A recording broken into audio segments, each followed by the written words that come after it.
ओम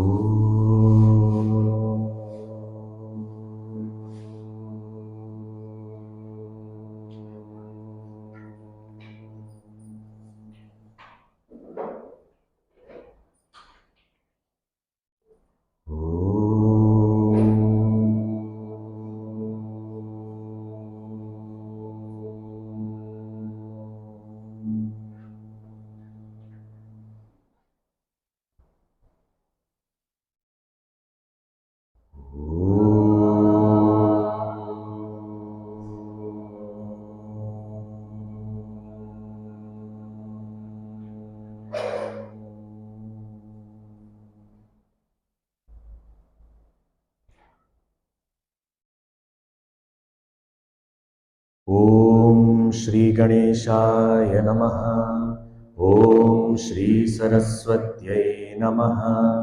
ओम श्री गुरुभ्यो नमः। ओम समस्त जन कल्याणे निरतं करुणामयं नमामि चिन्मयं देवं सद्गुरुं ब्रह्मविद्वरम्। ओम मूकं करोति वाचालं पंगुं लंघयते गिरिं यत्कृपातमहं वन्दे परमानन्दमाधवम्। ॐ पार्थाय प्रतिबोधितां भगवता नारायणेन स्वयं व्यासेन ग्रथितां पुराणमुनिना मध्ये महाभारतम् अद्वैतामृतवर्षिणीं भगवतीम् अष्टादशाध्यायिनीम् अम्ब त्वामनुसन्दधामि भगवद्गीते भवद्वेषिणी।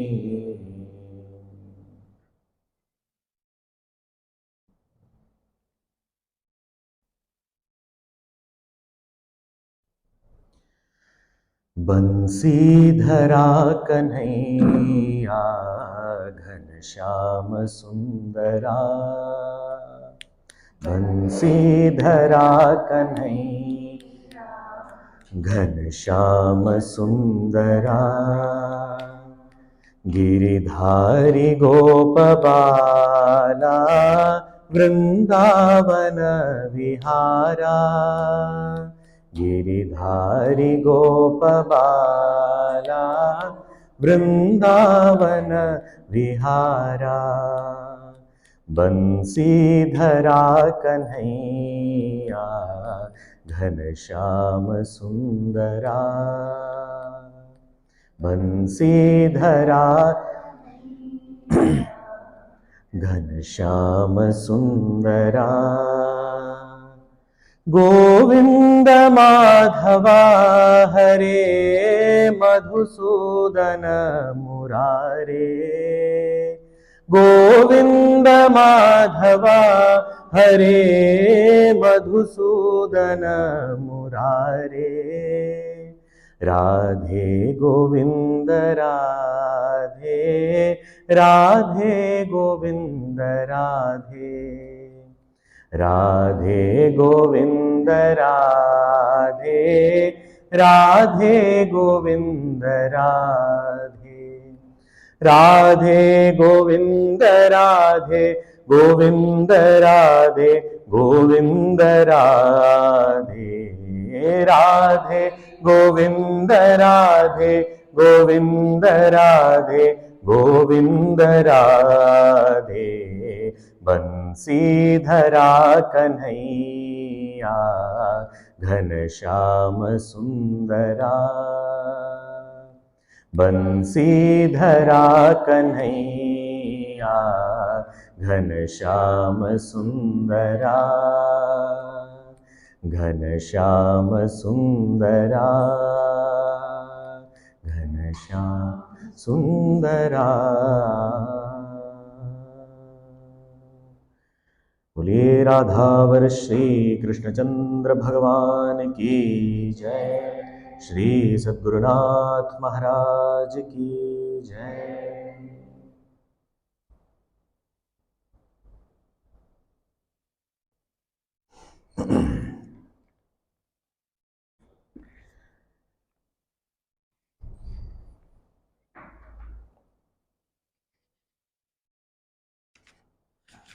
We'll read verse number 18. Please repeat. Karmanya karma yaf pashyed akarmani cha karma yaha sabuddhiman manusyeshu sayuktah kritsna karma krit.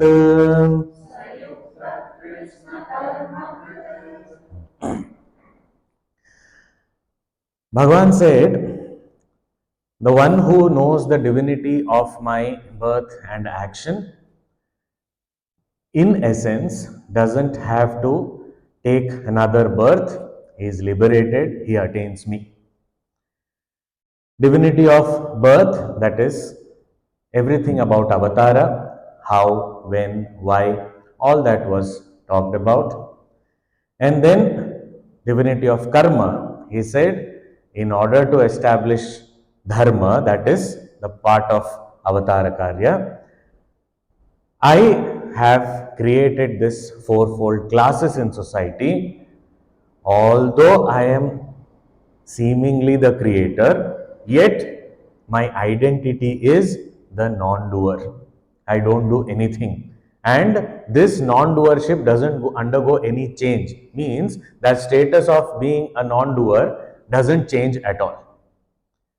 And Bhagavan said, even if I seem to be doing something, but that doesn't bind me to any action, because first thing, I am not the doer, that doership is not there, and second, even I am not having that enjoyership for the outcome or the result.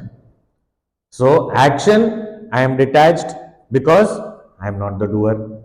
The result, I am detached because I am not the enjoyer. So no karta, no bhokta bhava in me. So no kartritva, no bhoktritva. So when this doership and enjoyership is not there, then no action or its result can bind me. And Bhagavan said, whoever knows this, such person also attains me. So how can this be known? The knowledge is possible only by knowing that I am the non-doer, non-enjoyer. Not as some Bhagavan is. So it is not about information about somebody. It has to be known as my own self. Because Bhagavan says, I am not different from you, Arjun. So therefore, know it. And one who knows is liberated, attains me. Now in this field of action, he says it is not very straightforward. It has to be properly thought of and understood. Knowledge on one side, it is very straightforward, and there is only one truth. So that truth, it can be presented in various ways, and that's why so many scriptures and so many words, but that truth remains the same. Whereas when it comes to the action level, there can be so many differences. So this has to be clearly understood. What is really action? What is inaction? What is incorrect action? All this has to be known. What is a general duty of a person? What is a special duty of a person? What should not be done? What is prohibited for someone? What does it mean when we say, I am doing nothing or I am the non-doer? What do we mean? So all these aspects are supposed to be known. And he says it is very difficult, even learned people also find it difficult to grasp these subjects. Therefore, I am going to tell you, knowing which you shall be liberated. So here also he is talking about that divinity of karma only. But from which aspect, which standpoint? He says there are various things to be known, but it is very difficult. Gahana karmano gati. It is not very easy, it's not straightforward. So what is it? What do you say that it is very gahana karmano gati? What is so complicated about karma? You do action, you get result. That's about it. Why are you complicating it? What is so complicated here? So he says, what you really need to know is, here he is saying, karmani akarma yaha pashyet. Yaha, whoever Pashyet, sees or is able to see, karmani akarma, in action, karmani, akarma, inaction. So one who is able to see inaction in action, akarmani cha karmayah, and action in inaction. The one who can see inaction in action and action in inaction. This is more confusing. Sanskrit words are better, any day better. One who can see akarma in karma and karma in akarma, easier. This is better. Because the opposite of action is inaction, and that also has in. So that's why it gets confusing. So one who can see inaction in action and action in inaction, or akarma in karma and karma in akarma. Oh, okay. So I have to see something in something else. So in karma I have to see akarma, yes, and in akarma I have to see akarma. I have to see karma, yes, and that is such a person, saha buddhiman manusheshu. Among all, again, Manushya. See, so many times in this chapter from the very beginning, Bhagavan is using this word Manusya, Manusya, Manusya. So, what is it? Kshipram Manusya loke siddhir bhavati karmaja. Manusya, Manusya again and again. Why? Because all this discussion is needed and necessary for human beings only. Because plants, animals, etc., they are all programmed and they are following their program. So there is no disturbance there, and there is no scope also of going beyond anything. They will keep doing what they are doing. But human beings, this possibility is there. That I don't have to keep going round and round and round. Sometime I get that quantum energy, that tuck, gone on a tangent, out of the cycle forever. This possibility is there only in the human birth. So therefore he is saying, Sabuddhiman Manusheshu, there are so many human beings. And of that, some of them may be walking this path also. But among so many thousands of them, one rare individual, Buddhiman, intelligent, wise, who? The one who can see akarma in karma and karma in akarma, such a person. Sa yuktaha, he is the one actually who has, yuktaha means united, united with his own self or united with me, as Bhagavan says.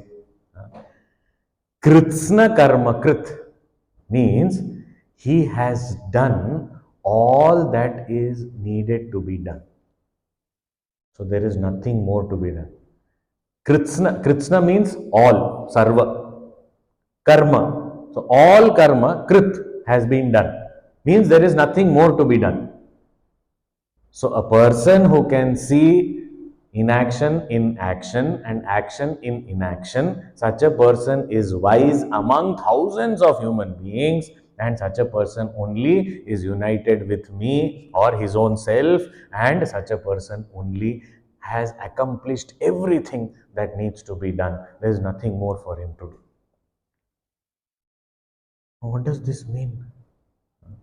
You said we have to know karma, vikarma, akarma, all these things.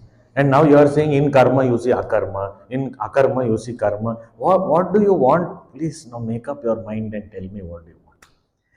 Now, this karma, akarma, this what is said, it seems to be a confusing language.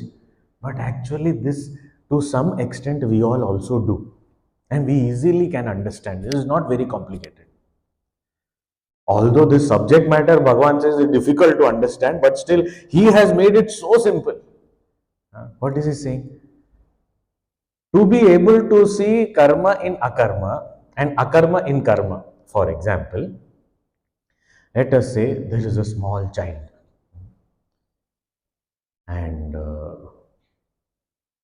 some Swami like Gurudev having a long beard goes to that home where the parents are there, child is there. Now the child always, the parents say that go do namaskar, do namaskar. The child looks at, he's never seen somebody looking like this. Because his father and all is clean shaven. His long beard, he's attracted. What is this? And then that child catches hold of the beard and pulls. And now, this child is doing some karma. And karma has its impact also. Its phala also is there. Its result. What is the result? It is causing pain to the person. So the child has caught hold of the beard and is pulling, and it is causing pain also. So there is karma and phala also. But is the child's action considered an action? No, such Mahapapi, you are doing like this. A small little child doesn't even know. He's seeing something flowing, nice beard is there, never seen something so attractive, wants to catch hold and pull. Done. So what to do? The child doesn't understand. It is just exploring the world, and as a part of the exploration, it doesn't know that somebody, it's giving pain. That concept and all is not there. Doesn't even know that I am pulling. It is only just touching and thinks that's all. Is feeling the thing, but that pulling also, it doesn't understand anything. So from the child's perspective, there is action seen, but actually it is understood as inaction, no action. Why? Because there is no doership in that I have to pull, conscious doership, and no. So therefore, although there is action seen, but actually it is understood as inaction. So we don't say anything to the child, but this is seeing inaction in action. This is seeing akarma in karma. But the parents are also present there. And they know that this is causing pain. But if they are not saying anything, they are not doing anything, they are not going and taking the child away from this or stopping the child from doing this. So they are not doing anything. There's inaction. But in that, they are doing. They are causing pain. They are letting that happen. So that there is doership in the parents, but no action. So although there seems to be nothing that is being done, yet there is something being done. So in the inaction of parents, there is action. And in the action of the child, there is inaction. So what is the difference? Whether there is apparently action or inaction, the main thing is there doership? So that when the doership is there, when that understanding of the karma and its phala, the result is there, and then whether I actively do something or not do anything, but the doership itself means there is action. So in the apparent inaction, I find action. So nobody will say anything to the child. But if there is an observer, they'll not blame the child, but they'll blame the parents. The parents are wrong. Why? Because they did not do anything. And that was their mistake. Means that is the wrong thing they did by not doing anything. So I am seeing action in inaction. So in karma, I am seeing akarma of the child. And in akarma of the parents, I am seeing karma. And this we can understand and relate to. Even another example, if we have to see, when we are in a moving vehicle, let us say sitting in a car, and the car is, no, I sit in a car, travel from point A to point B. Very good. So, did I move? Who moved? If you think about it, when you say, I came from my home to the center, I came. What you came? You were sitting only. Where did you come? So, there was no action. Apparently, I am just sitting. But in my sitting, there was action of coming. Whereas the car by itself, it is doing nothing. I am driving it.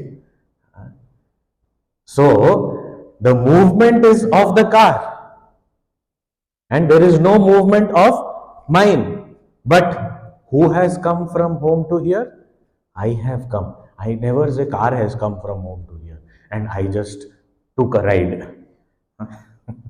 No, although I was not moving, I was sitting, still there is movement because my intent was there. Doership, I have to go.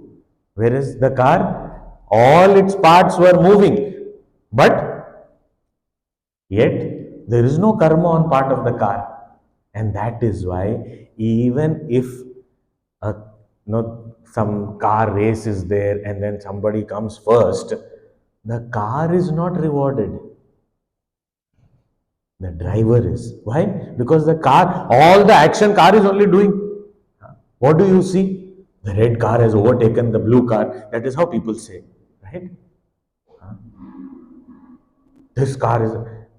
So we look at the movement of the car only. Karma is there. But in that, there is akarma. The car doesn't know what is it doing. Same way, even if the car meets with an accident, the car is not punished. Because although the movement was of the parts of the car, there is karma, but akarma is recognized. And although the driver was sitting only in one place, but so there was no action from his side that is visible, but he is the one who is acting there. So in akarma, karma is seen.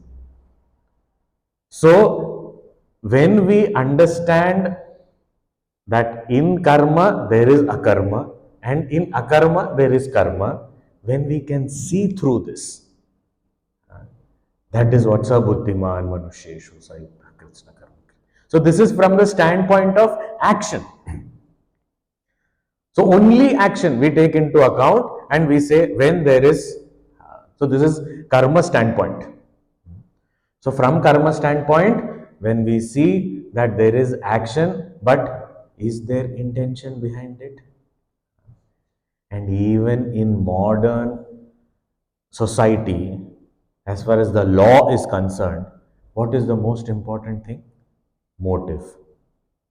If you cannot prove the motive, even if you know everything else is in place, but there is no motive, you can't prosecute the person. You can't, convict the person. You can't prove because there was no motive. So if there is motive, if there is intention, that is what matters the most. One who kills another should be punished or no? Yes, of course should be punished.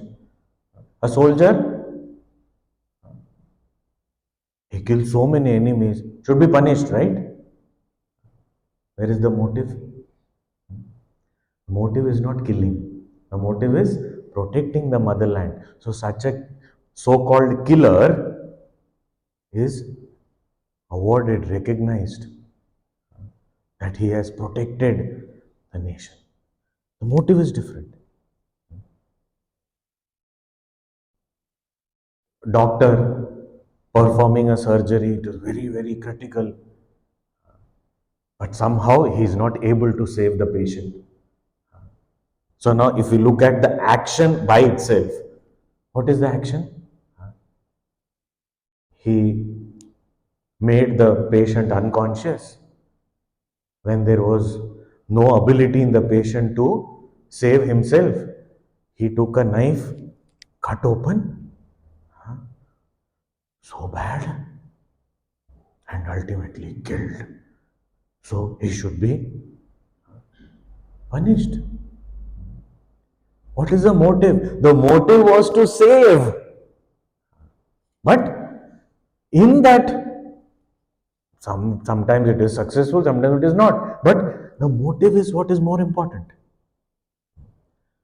So the action by itself does not determine the result. See, and if we understand this from the karma standpoint alone, we are not even talking about knowledge or any other aspect, just karma.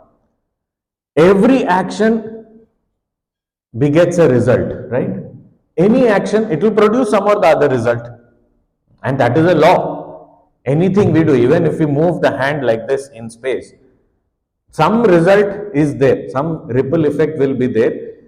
It may be noticeable, it may not be noticeable, that's a different thing. So every karma will have its phala, its result.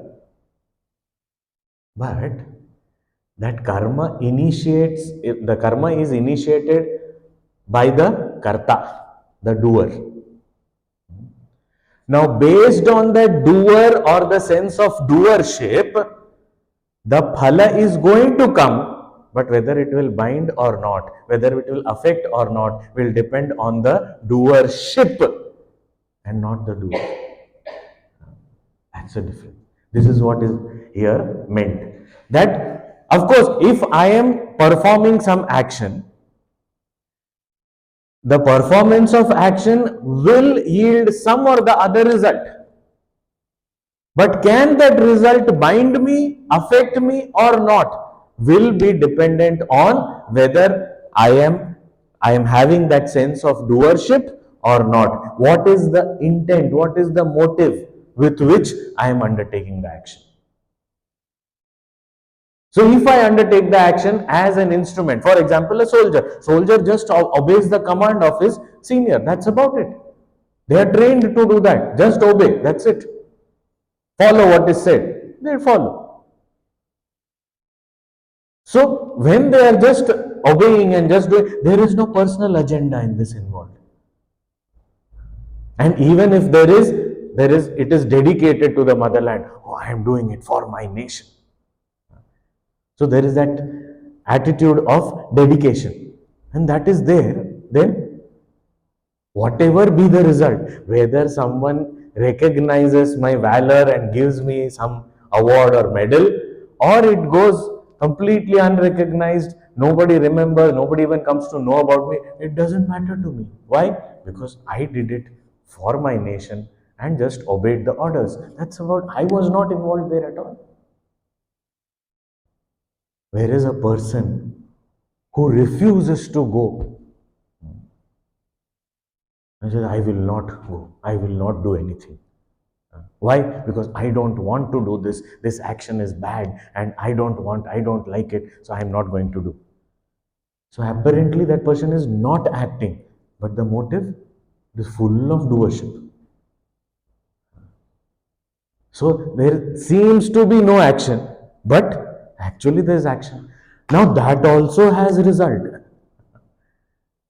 We have to understand refraining from action with doership also has a result that will come to the person with doership. And a person without doership, even if actively engaged in action, the phala will come, the result will be coming, but it will not affect or bind this person. He'll go through it. So karma will produce result, and that result will be for the doer only. But whether that doer is bound or affected by it or not will depend on whether it is karma or akarma. What is it? Now, vikarma also we should understand in this context only. If karma is duty, so performance of duty and non-performance of duty. That also, and vikarma, it is said that that which is not to be done or prohibited. So prohibited, doing something prohibited with doership, it will bind me. No, no, no, I have no doership, but I am doing prohibited. Why? Why are you doing? And it is very interesting to note here that prohibited actions, one of the definitions of prohibited actions is the result of which even the person who is doing does not want. That is called prohibited action. I don't want the result of this. When we eat junk food, do we want the result of eating junk food? Bad health, putting on weight, becoming obese. Do we want? No, I don't want. But still I'm doing. Prohibited action. So then why would I do that? Only out of doership, only out of that enjoyership. That immediate pleasure, Kshipram hi manuse loke siddhir bhavati karmaja. Immediate pleasure is there, so long term benefit I forget, and then long term phala also will come and bind me. But if that doership is not there, enjoyership is not there, then why would I ever engage in something prohibited? Because I anyway would not desire the result of it. So, this prohibited actions would not happen if there is lack of doership. If doership is there, whether prohibited or obligatory, whatever type of action it may be, but its result will come to me, it will affect me. So, seeing karma in akarma and akarma in karma means it is not seeing in others. Pashyets is written that one who is able to see. See means not in others. In our own karma and akarma, are we able to see? When I am doing any action, am I able to do it without that sense of doership? Or is it there? So when that sense of doership is there, that's when I look for recognition, I look for appreciation, praise, thank you. All these things is why is it required? Because the doership is very strong. Look around. Nobody is there. I am sitting peacefully. And I see at a distance somebody is coming. Immediately I take my mala. Om Namah Shivaya, Om Namah Shivaya, Om Namah Shivaya. Oh, what happened? Still now, I saw you before that. I saw now only you took out your mala. Oh, you saw. Okay. Why? Because so there is so much of doership. Even if it is some seemingly noble action, I am doing japa, but is my mind there in the japa?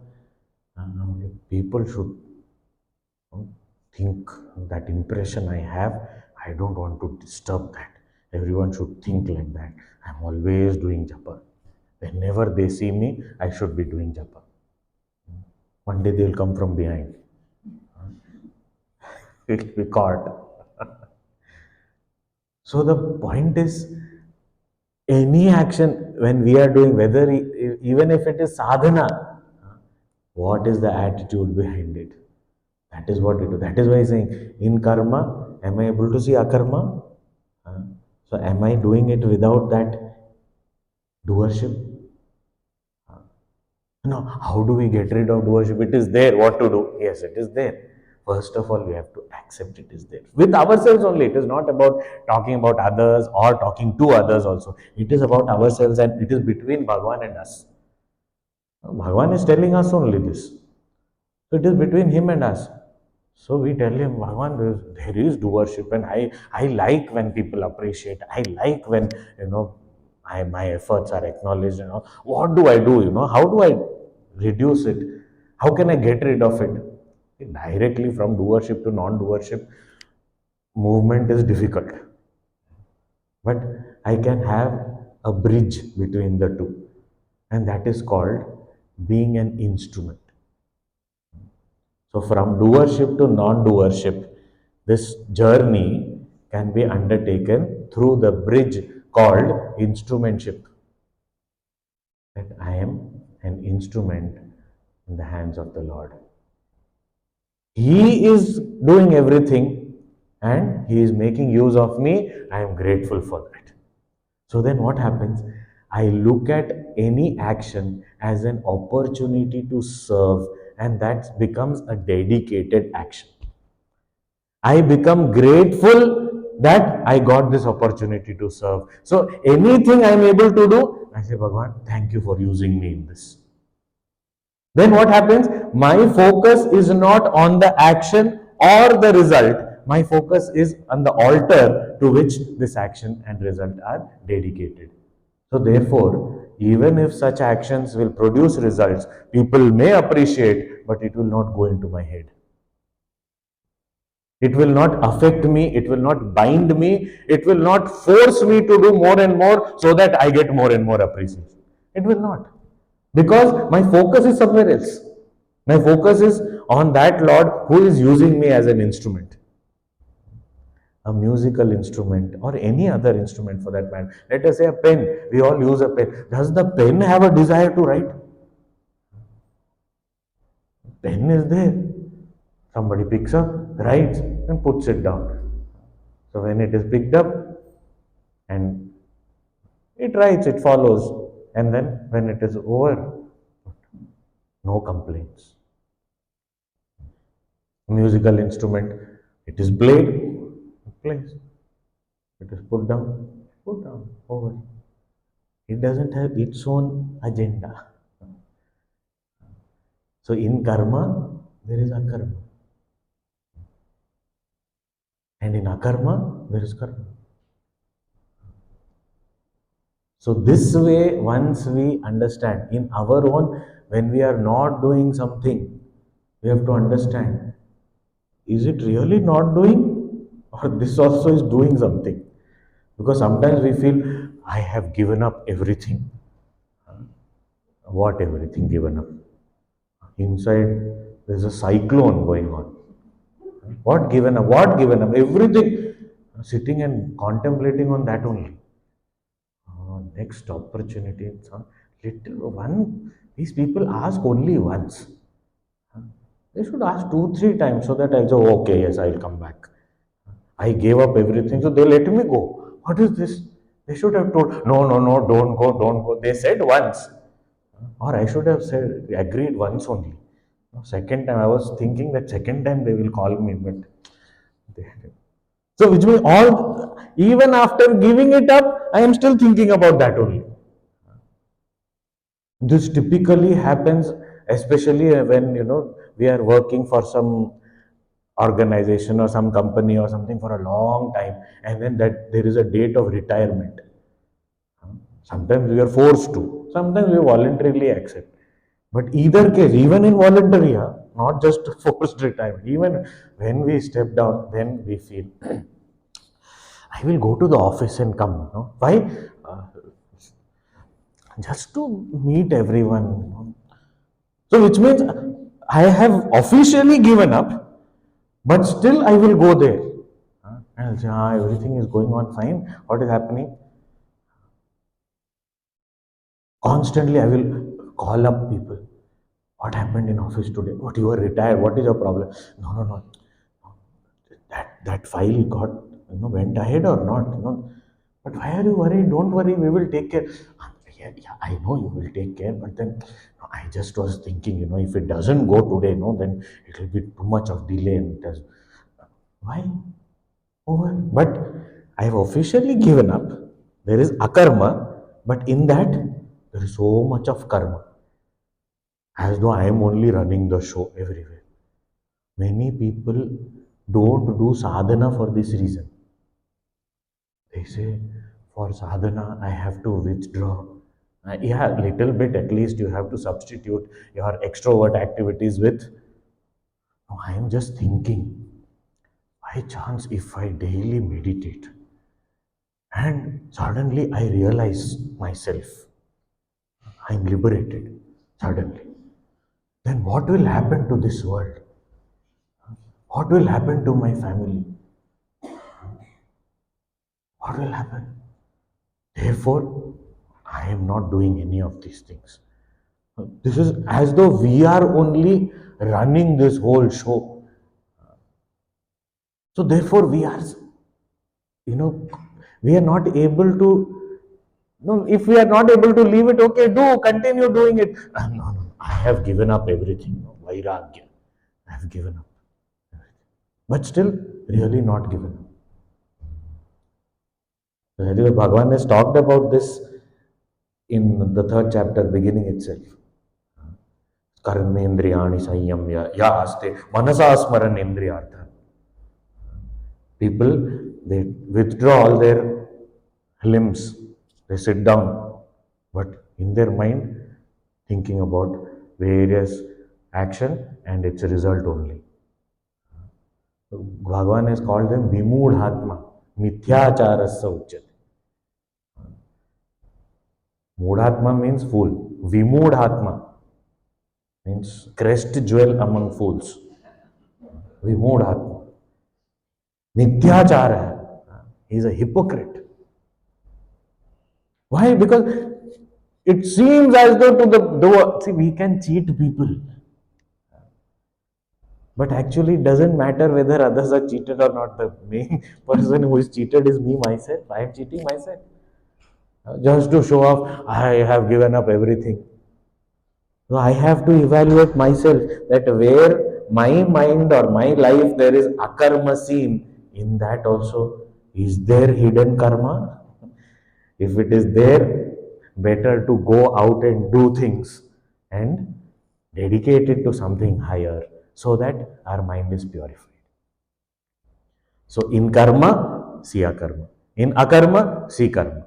And one who is able to see this, recognize this, such a person, what happens? Sabuddhiman, he is a wise person.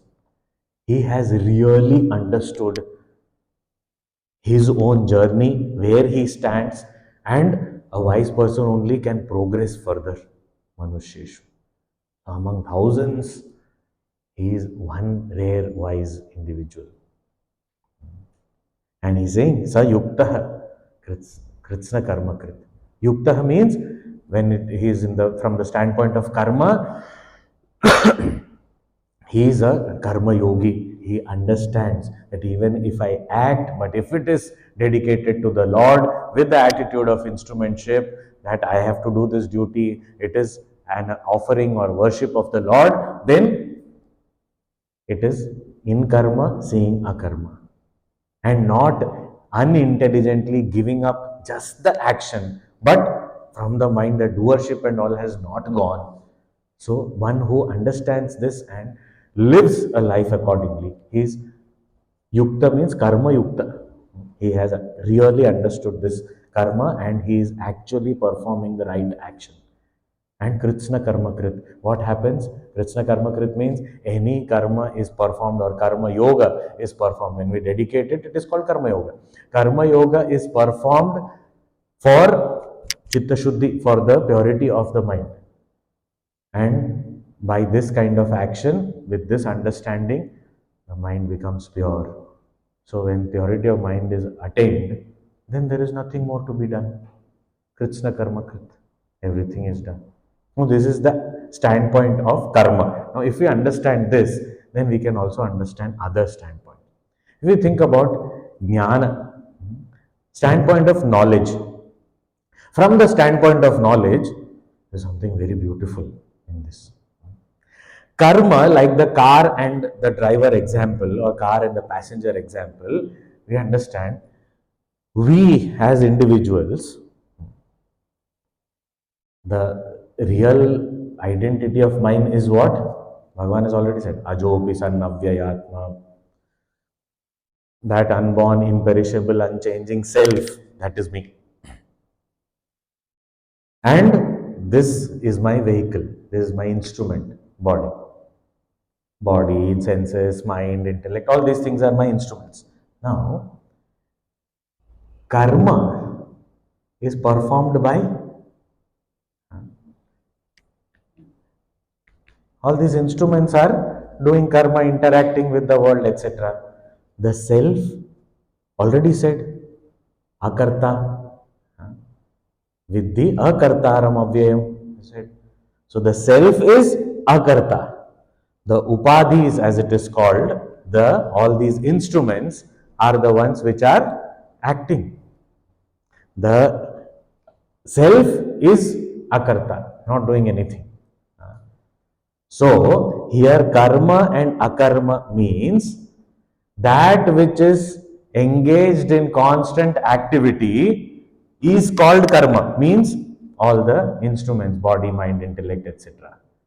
And akarma means that which is never engaged in action, that which is untouched by action and its result, which is the self, Atman.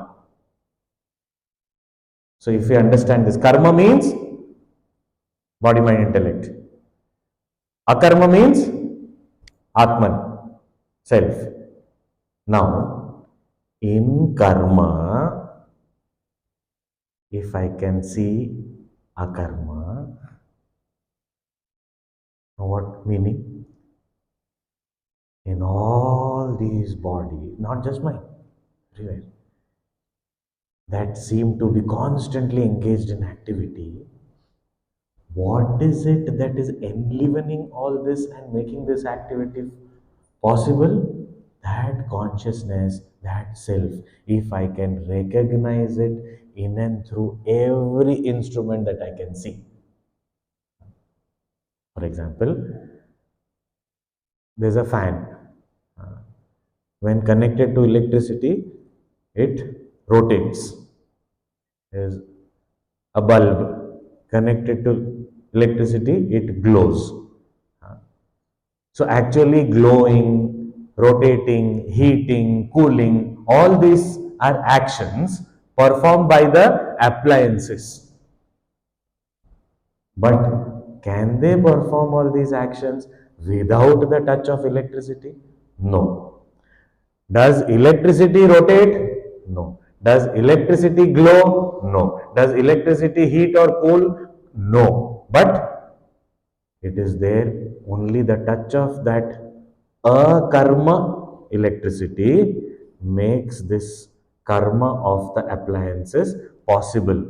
So whenever and wherever I see any appliance, if I can recognize that electricity, the touch of which is making this karma possible in appliances, that is wisdom. So, seeing akarma in karma, seeing the consciousness in all these bodies. Okay, this understood. But what is that seeing karma in akarma? What is that?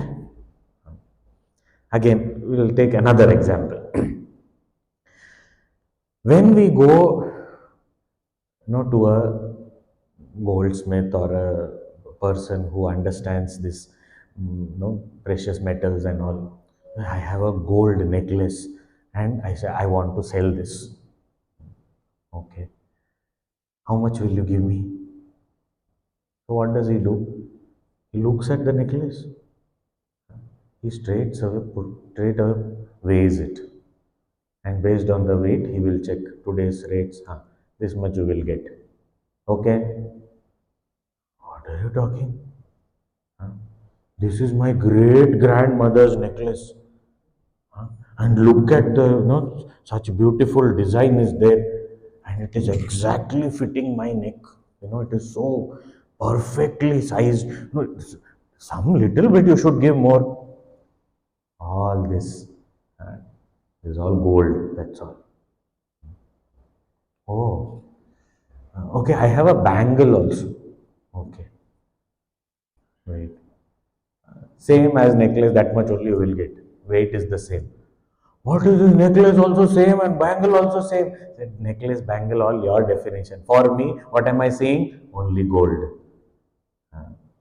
So necklace, bangle, ring, nose ring, ear ring, anklet, whatever it may be. All this is what? Gold only. So in every ornament, I see gold. Gold is not an ornament. Gold cannot be directly worn. Gold is not a specific shape, but when those shapes are taken and that utility is there, we call it as an ornament. In and through every ornament, I am seeing gold. This is seeing akarma in karma. But other way around, when I learn from that goldsmith uh, or that whoever is the expert, I learn from them this vision of seeing gold in every golden ornament. This is my first step. But thinking further, what I understand is gold in the ornament. Think about it. I see if we visit some factories and all where these golden ornaments are made, there'll be some old ornaments and they'll straight away put it into the furnace and it will start melting. I can see that melting. And then after that, it is put in another mold and then something else is made. Okay, I see that. So now, when it is created, I see that in the ring there is gold. But when it is melting away, I find that the ring is in gold. And when I think about it, which is a larger set, gold or the ornament? Gold can be there as lumps also. Gold can be there in the mines also. Gold can be there in form of bricks or biscuits also. Ornaments are a very small group of things. So is gold in the ornament or are ornaments in gold? That is going to the next level of understanding. So seeing akarma in karma first, then seeing karma in akarma. And actually the substratum is that gold only, in which all these instruments are. Similarly, first level is to see the consciousness self in everybody. The next step is to be able to recognize that all this variety is actually in the substratum of that consciousness alone. That is seeing karma in akarma. So there is a deeper vision. When we read the Bhagavad Gita, we are naturally taken through these two steps. The 10th chapter talks about Vibhuti. Vibhuti means what? Recognizing that one in many. Seeing akarma in karma. And the 11th chapter, see Vishwarupa, means seeing that many in one. Seeing karma in akarma. So it is the self which is never doing anything, is the substratum of all this that seems to be happening here. So to be able to see that. So Sabuddhiman Manusheshu. He is the wise person. He is the man of knowledge. So this is the realization. This is a Jnana Yoga standpoint. So Sayuktaha. Yukta means Jnana Yoga Yuktaha. The one who is endowed with real knowledge. Krishna Karma Krit. Krishna Karma Krit. Once you have this vision where you see the whole universe as contained in that self itself. There is nothing beyond the self. Once I have understood that, then what is there more to be done? Nothing. Krishna Karma Krit. All done. Nothing else to be done. Same thing. Some more? Can we see? Too much? One more. We saw from karma standpoint. We saw from jnana standpoint. Now, bhakti standpoint. What is it? Karma in akarma, akarma in karma, and karma in akarma. What is this bhakti standpoint? Now, bhakti is love. When I love someone, here bhakti means I love Bhagwan, what happens? When there is love, whatever I do, because when there is love, I want to do something for the beloved. And it is true for even our, relationships in the world.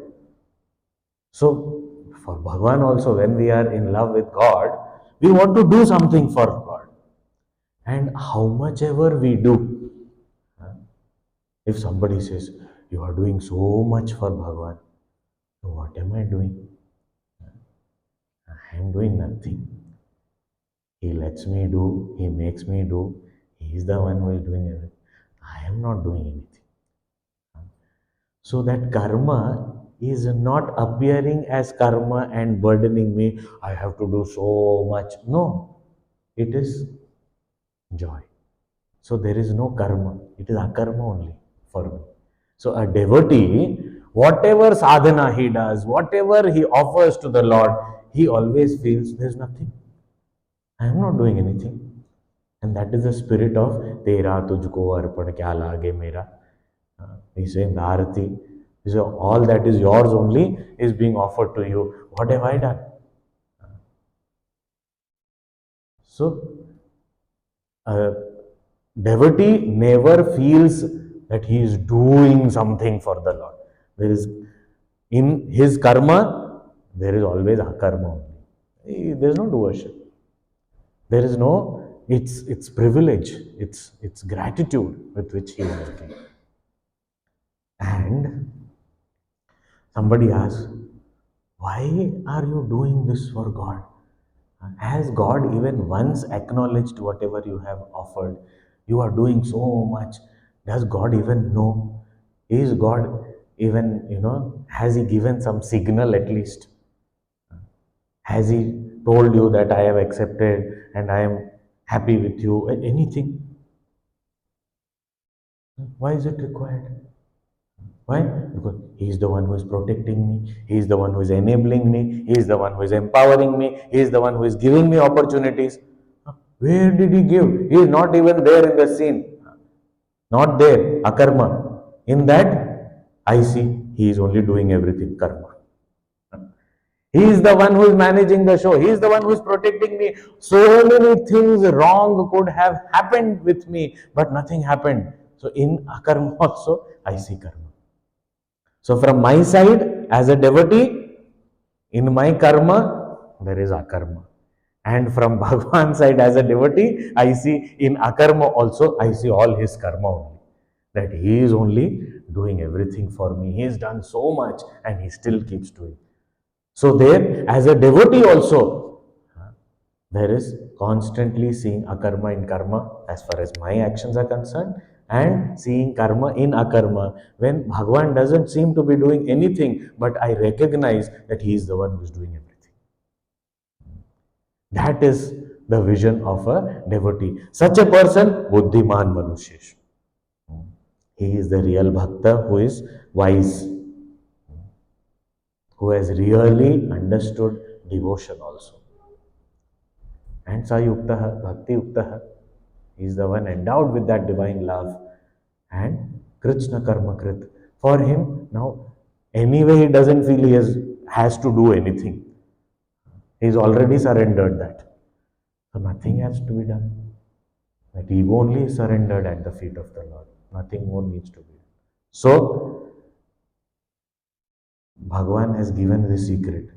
Only one verse. It is not, oh, it is so complicated. Are you going to give me a long thing? No, only one verse. Karmanya karmayah pashyet akarmani cha karmayah sabuddhiman manusheshu sayuktasya kritsna karma krita. Now further, this is the highest has been given. Now what more is there to say? There are things that are necessary for us. So we will see that. Om Purnamadah Purnamidam Purnat Purnamudachyate पूर्णस्य पूर्णमादाय पूर्णमेवावशिष्यते। ॐ शान्ति शान्ति शान्तिः। हरिः ॐ श्री गुरुभ्यो नमः। हरिः ॐ।